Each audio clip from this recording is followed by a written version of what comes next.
Hi everyone, welcome to our channel Konaseema రుచులు. ఈరోజు మన వీడియోలో అన్ని రకాల టిఫిన్స్కి బాగుండే చట్నీ చూపిస్తున్నానండి. చాలా రుచిగా ఉంటుంది, చాలా సింపుల్గా చేసుకోవచ్చు. ఎప్పుడు చేసేలా కాకుండా ఇలా ఒకసారి ట్రై చేసి చూడండి, చాలా చాలా బాగుంటుంది. ఇంట్లో అందరు ఇష్టంగా తింటారు. చట్నీకి ముందుగా స్టవ్ ఆన్ చేసి ప్యాన్ పెట్టి నూనె వేసుకోవాలి.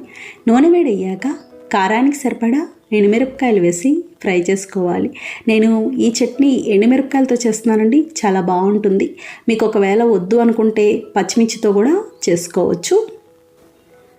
చూడండి, ఇవి బాగా వేగినాయి కదా. ఇప్పుడు ఇవి మిక్సీ జార్లోకి తీసుకోవాలి.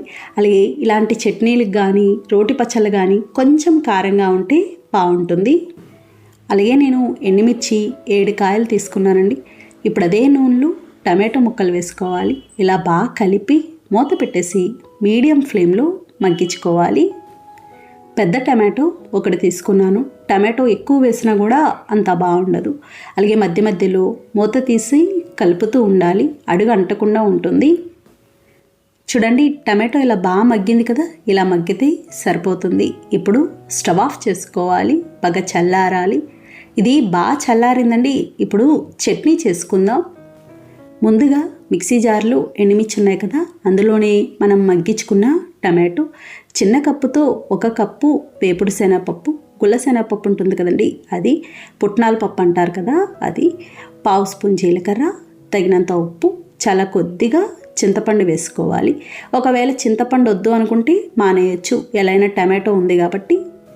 ఇలా ఇవన్నీ వేసి ఒకసారి మిక్సీ పట్టుకోవాలి. ఇలా మిక్సీ పట్టుకున్నాక తగినన్ని నీళ్లు పోసి మెత్తగా మిక్సీ పట్టుకోవాలి. అలాగే మేము ఏ చట్నీకైనా సరే వెల్లుల్లి వేయమండి. వెల్లుల్లి వేస్తే తేనెపులు వచ్చినట్టు ఉంటుంది. చూడండి, ఇలా మిక్సీ పట్టుకున్నాం కదా.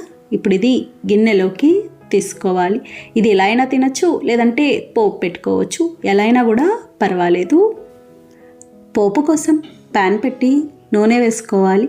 నూనె వేడయ్యాక 1/2 స్పూన్ ఆవాలు, 1/2 స్పూన్ జీలకర్ర, ఎండుమిర్చి ముక్కలు, ఎండుమిర్చి 2 కాయలు, కొద్దిగా కరివేపాకు వేసి ఫ్రై చేసుకోవాలి. చూడండి, పోపు ఇలా వేగింది కదా. ఇప్పుడు స్టవ్ ఆఫ్ చేసుకొని మనం ముందుగా చేసిన చట్నీలో వేసి కలుపుకోవాలి. ఇంతేనండి, చట్నీ తయారైంది. చాలా చాలా బాగుంటుంది. కొంతమంది చట్నీ పల్చగా ఇష్టపడతారు. కావాలి అనుకుంటే కొంచెం నీళ్లు పోసి కలుపుకోవచ్చు.